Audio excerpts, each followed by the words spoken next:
What is up, everyone? Welcome back to 90 in Ontario, League One's weekly series where we recap the previous week's games, preview upcoming matches, bring you interviews, and keep you up to date for any news regarding soccer in Ontario. This week is a little bit of a milestone for us as it is our 10th episode, so we'd like to say thank you to everyone for watching and hope we can continue providing and improving the content being delivered. Now, with that being said, Week 8 is all wrapped up, so let's not waste any time and send it over to our social media team and get into the highlights. We came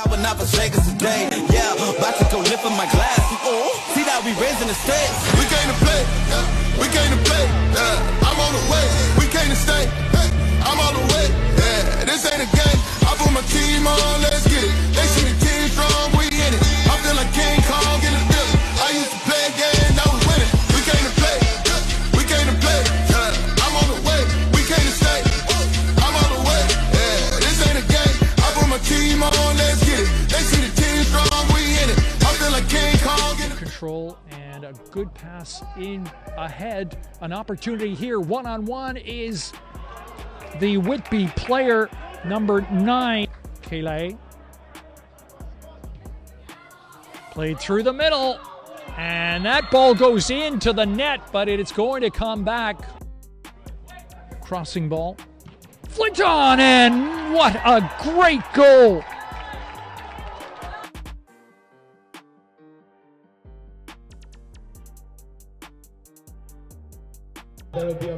Chartres with the cross. Scorty shooting, and a good save by Zakos. Flag stayed down. Ball coming in, and it's turned into the net.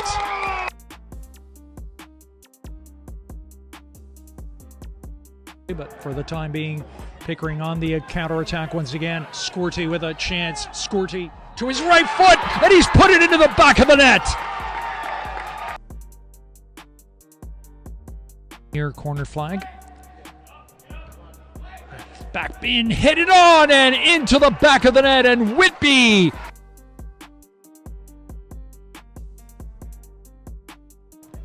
Back again.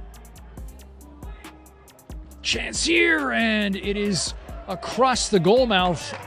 It's off the right boot of Tulloch. It's to the back post. It is off ahead, and it is off the line, and another chance. It was a lively Sunday evening at the Fountain Street Soccer Complex where Cambridge United hosted Raywell City FC in League 2 Ontario Women's Southwest Division action.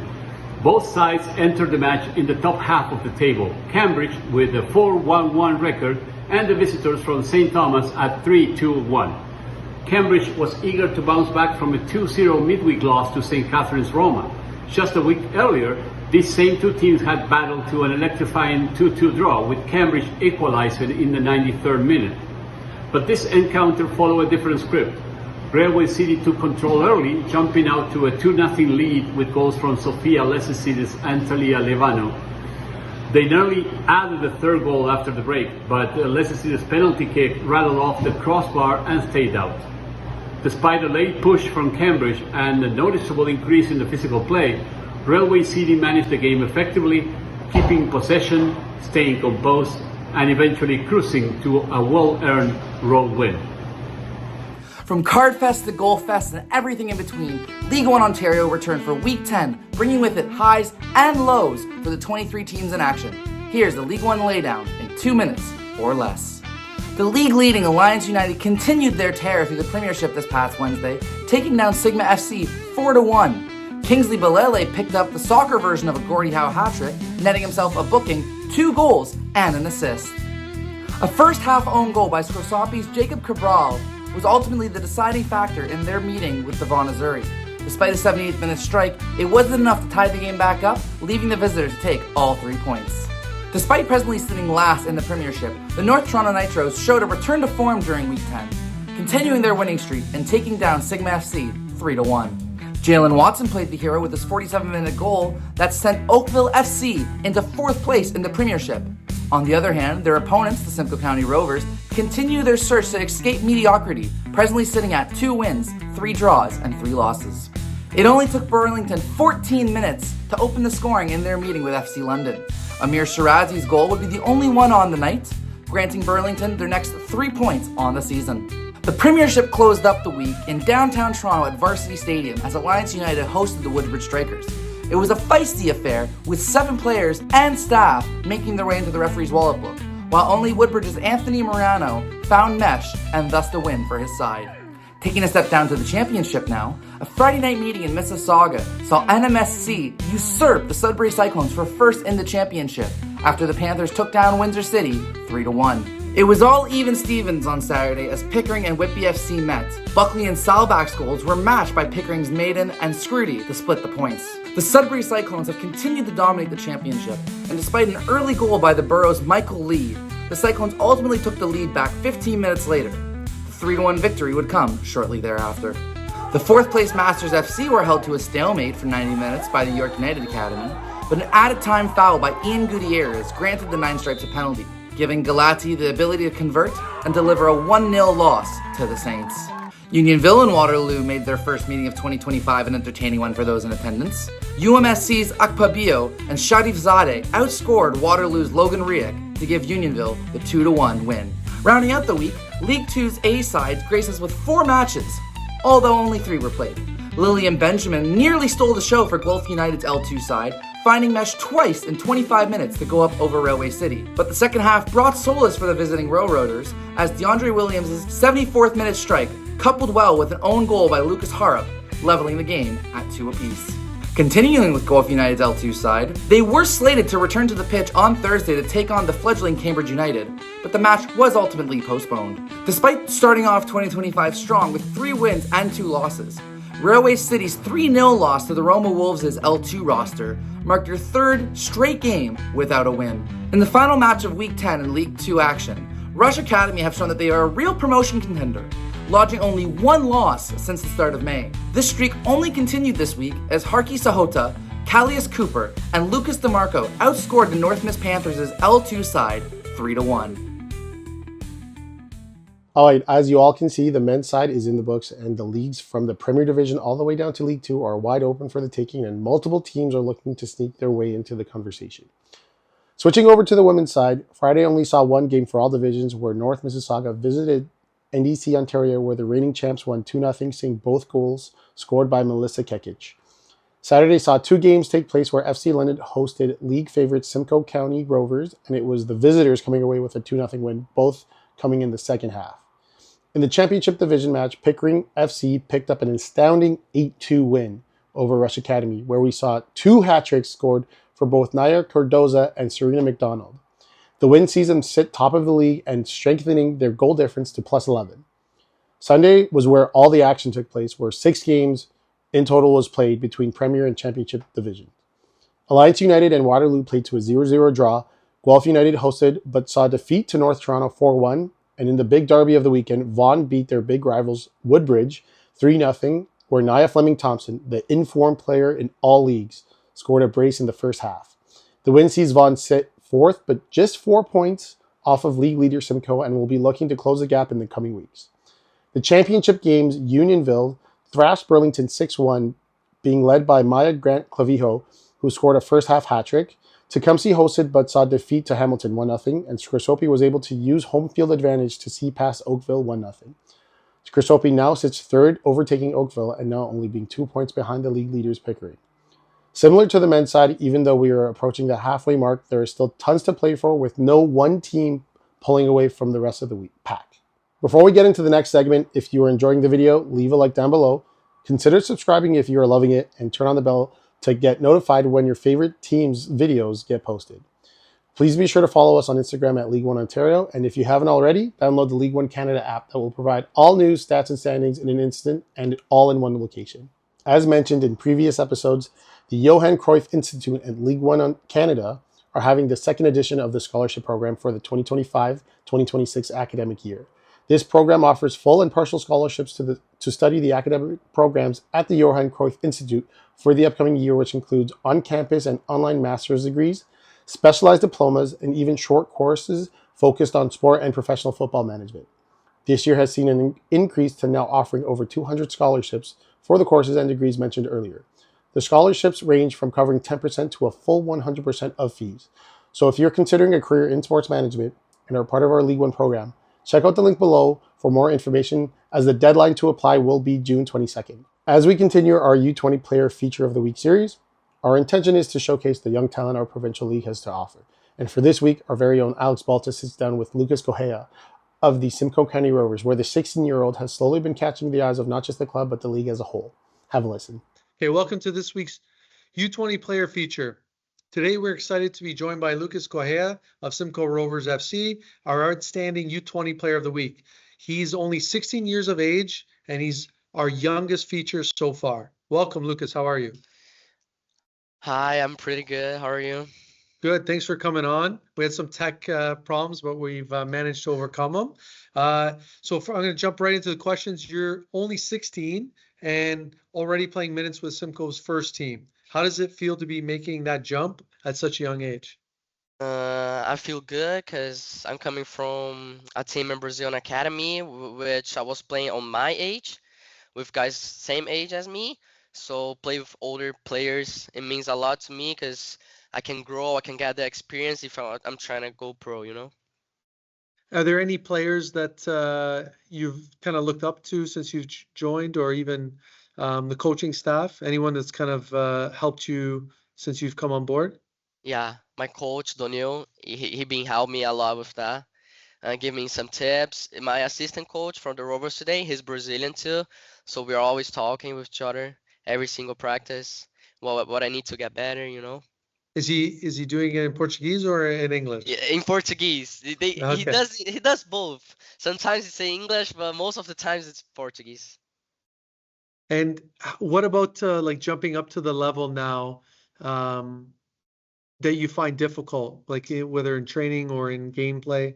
What has anything stood out for you? Like, oh, I have to play quicker or Yeah, anything like that? yeah. The Canadian football style is more physical and more like yeah, physical. So most of their players are really big, strong, and I'm just 16. A little bit skinny, you know. So I struggled with them the beginning. I had to learn how to play simple, 1-2. Don't force. Don't try to go for the 1v1 every single time, you know. It's funny you talk about the 1v1. That's one of the things I have highlighted in the questions because I've been really impressed with your playing ability. But since you touched on playing in Brazil, I'll touch on that question. And so how would you compare your football experience in Brazil or growing up with that Brazilian influence to playing here in Canada with Simcoe Rovers? You kind of talked about it, but yeah, just elaborate a little bit more. Yeah, so in Brazil, I started playing with 5 years, 6 years, like you guys see on the social media. We used to play a lot on the streets with our cleats and all of this. So it's something from our culture, from our country that every single Brazilian have it, and we're trying to bring to other countries that culture and that specific, how can I say, like that dribble, you know, the The the passion. joga, yeah, the passion, yeah, yeah. Yeah, I saw the passion on your goal actually.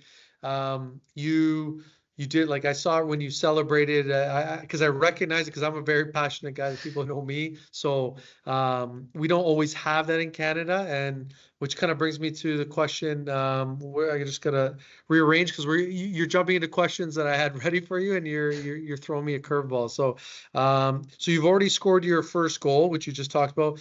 Walk us through that moment. What was going through your head and what did it mean to you?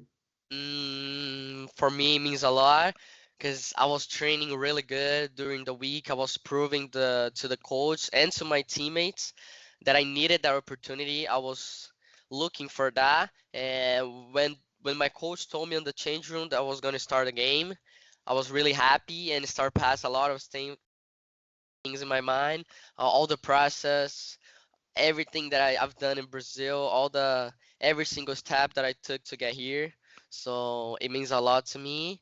And yeah, I was really happy, and I knew that I had to prove. I knew that if I wanna this spot, I gotta prove that I deserve it. You know?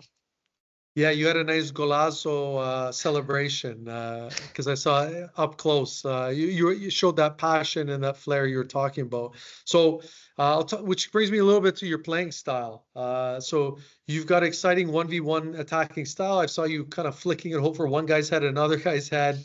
You're a lefty from what I could see. Is that something that's been part of your game since you were young, or did you develop that over time, that kind of flair and that 1v1 ability? No, that's something that have been part of me since I'm young. Yeah, since I start playing, it's the way that we like to the 1v1, the samba, the Njinga. So that's something that I really like. It's Yeah, like I said, you jumped out for me. The one thing I actually also appreciate a lot about your game is um, you did it on the goal you scored, but I also saw it in other plays where your timing of your run to get in behind the back line is you do it really well. So can Thank you you. give me an insight on that and how you developed that skill of taking off at the right time, being at pace when the ball's played through, but also being on side at the same time? So one of the most important about soccer is the tactical like part. How do you move without the ball? And I used to struggle with that in Brazil, but I had a really good coach that helped me with that, figure out how to move without the ball and find the space. And I was wide in the wing, asking the ball on my feet, but it's not every single time that you gotta get the ball on your feet and go for the 1v1. Sometimes you can just make the run and the guy find the ball in the free space for you, the free gap. Yeah. Great, Yeah, great insight. it's Yeah, I not. Yeah, it's appreciate not it. always about just go for the 1v1 and drib and you know. Sometimes you gotta run without the ball and wait the right moment. Well said. So, which brings us to you're still getting regular minutes with the second team. How do you balance learning at that level while also stepping up to compete with the first team? For me, it's good because I know that my level's a little bit better than most of the League 2 players, but I know that when I'm with them, I gotta prove statistics, I gotta prove numbers. So if I'm playing for the first team, I gotta prove to the when I'm with the second team, I gotta prove to my coach on the first team that I'm doing well, I'm making the difference. So it's not like, oh, I'm going to the second team, like, oh, it's just one more game, like I don't care. Are No. you more of a leader in that team versus the when you play with the first team? Yeah, I would say yeah, yeah, yeah. I And have more. how have you find that culturally? Have you like being a leader coming from Brazil? Obviously, English is your second language. You speak great, by the way. But is there any barriers that you found, or any say just uncomfortable moments? Yeah, so I wasn't a leader in Brazil, but here I feel like there's I have more space to talk. I don't know if it's because people trust me, they know that I'm really good. All my teammates trust me and I trust them. So here in Canada, I feel I have more space to talk and people listen me, actually listen me. Well, I'm listening now, and I exciting stuff for you, and I'm looking forward to see because you're only 16. I really am looking forward to see how far you can go, and hopefully to see you keep growing and with Simcoe, and who knows from there. But I want to thank you for coming on today and giving us some insight into your play, and wish you best of luck for the rest of the season. Thank you so much. Okay, take Thank care. you. Bye. Appreciate it. All right, thank you to both Lucas and Alex. We wish nothing but the best for Lucas in his young journey and hope we see him reach his full potential. Now, with everything else wrapped up, we can now look forward to this week's matches, and our first match of the week brings us to the Men's League 2 division, where Oakville 2 takes on Rush Academy, where we'll send it over to our very own Nicholas Fiore for the recap. Welcome back, everybody. Week 10 of the League1 Ontario YouTube show. I'm Nicholas Fiore, broadcaster of League1 Ontario. And this week, for the Match of the Week feature in the men's side, we are focusing in the League 2 Central Division. Oakville SC, Rush Canada Academy. Second place, Oakville, 14 points. Rush in third with 12 points. They met May 3rd, 0-0 result. Both teams looking for points. Rush, obviously, with 3 points, can overtop Oakville by 1 and then push the envelope against Burlington in first place. Both teams are really looking to go at it. Looks like the opening goal could be a factor because the first game was 0-0, and then will the teams just lock it down after that? We don't know, but it's going to be an interesting battle between the two sides. Both teams from the town of Oakville, so it's like a derby in some sort of sense here of the imagination, and who will imagine who will get the 3 points in the early season in the League 2 Central Division? A competitive division as well, and it should be interesting. 9 p.m. kickoff at the 16 Mile Sports Complex turf fields. And I was also joined by Alex Oran, Rush Academy League 2 coach, to see his thoughts on how this game might turn out and what his team needs to do to get the successful 3 points. Welcome, everybody, to Week 10 of the League1 Ontario YouTube show. I'm Nicholas Fiore, broadcaster in League1 Ontario. And for this preview here in the League 2 men's match week. I have Rush Canada Academy head coach Alex Oran. Alex, thanks for joining. It's a big match week coming up for yourself. A rematch against Oakville where they're second and third place in the table, respectively, with your two teams, and you guys drew against them 0-0 on May 3rd. So what are the keys for success in 3 points for your side here in this match week for Thursday? Well, first of all, thank you for having me. I mean, we were pretty frustrated on the first game against Oakville. We had a lot of chances. We couldn't finish them. That was a very good game, high intensity. Um, I feel like now the key is that we have learned from it. We were back to training, and we have some pieces that came back from injury. We have full squad, hopefully ready to go for this game. So hopefully we'll have a good match. Oakville's in second with 14 points. I know it's really early in the season, and you guys yourselves are 12 points, 3-3-1. Mhm. How important is it for you to keep the standard of only one loss in the first 7 matches and now going into the 8th match? Very important for us. We're in a good dynamic right now. Hopefully we can keep on going so we can catch up and hopefully get in front of Oakville and catch up on Burlington.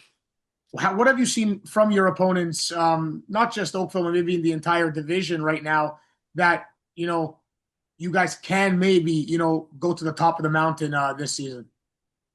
It's just a matter of us keeping a high level and consistency on the way we play. Uh, we uh, we display some good football at points, so we're just trying to keep the same dynamic until the end, all the way till the end of the season, and hopefully we'll get enough points to get to the top of the table. That's the goal. Absolutely. And how important is it, almost, I know people, coaches like, winning sometimes in a large fashion, but to see the division as competitive as it is, and especially as early as it is? Yeah, well, I think our division is pretty competitive, right? So you can see, um, 4 or 5, everybody's fighting for the top of the table, which is very good. That's good for the boys, good for the team, good for the competitions, right? Everybody's trying to bring the best every game, every weekend. This is great. It's a good game to play. Again, the goal is to display a very good football. That's the bigger picture is this. We're trying to play very attractive and offensive football. That's what we're trying to do. So as long as the boys are enjoying it, having fun, and enjoying the game of football, that's what matters the most. And see how it goes at the end of the season. Absolutely. Couldn't agree with you more. Listen, Alex, I appreciate your time. Thank you for Yeah, no joining. problem. And best of luck, not just in this match against Oakville, but the rest of the way. Perfect. Thank you so much. Everyone, that's Alex Oran for Rush Canada Academy. A big match this week against Oakville, second versus third in the League 2 Central Division. 16 Mile Sports Complex, 9 p.m. kickoff. Don't you miss it. I'm Nicholas Fiore, broadcaster of League 1 Ontario. Thank you, and until next time, ciao. Bye. All right, thank you, Nick. And now for the other match, Carlisle Fizette sits down with Sudbury head coach Joe Politti and Gabriel Pulino, who's the head coach of Windsor City, where we will see the two sides meet this Saturday. Have a listen. Giuseppe, thanks for making time to speak with us today. I know you're coming off your first loss of the season, but it had been a great start to that point. Maybe just talk about the lead up. Well, we can maybe talk about the most recent match in a sec, but a solid start to the season for Sudbury. How are you feeling about that? Yeah, I mean, we're still sitting in first place, although we had the setback on Tuesday in Waterloo. I think we were maybe a little bit caught off guard and unprepared, and sometimes when it rains, it pours. But regardless, we were 9 matches-ish undefeated. We have a big home game against Windsor, and we're hoping to turn the tide and stay at the top of the table. Entering this season, the expectations you set for your team and how things have come together, have those matched up? Were you expecting to be a team at the top of the table at this stage? To be honest, no. The most important thing for Sudbury as a franchise was to be competitive in the L1 Championship. We did quite well in League 2 last year. Deserved the chance to move up with our operations up here in the north. We basically had set a goal to obviously avoid relegation, perhaps be a middle of the pack competitive type club.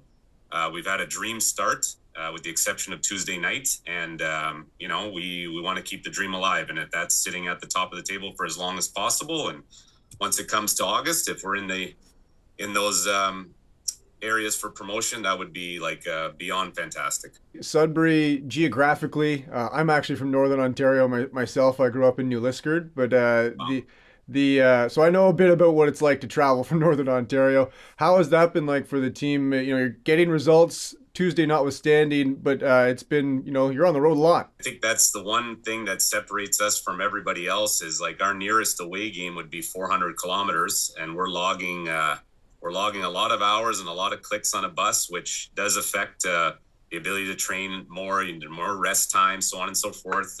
Obviously, players have lives; they need time to rest and recoup. Getting in at all sorts of hours in the middle of the night.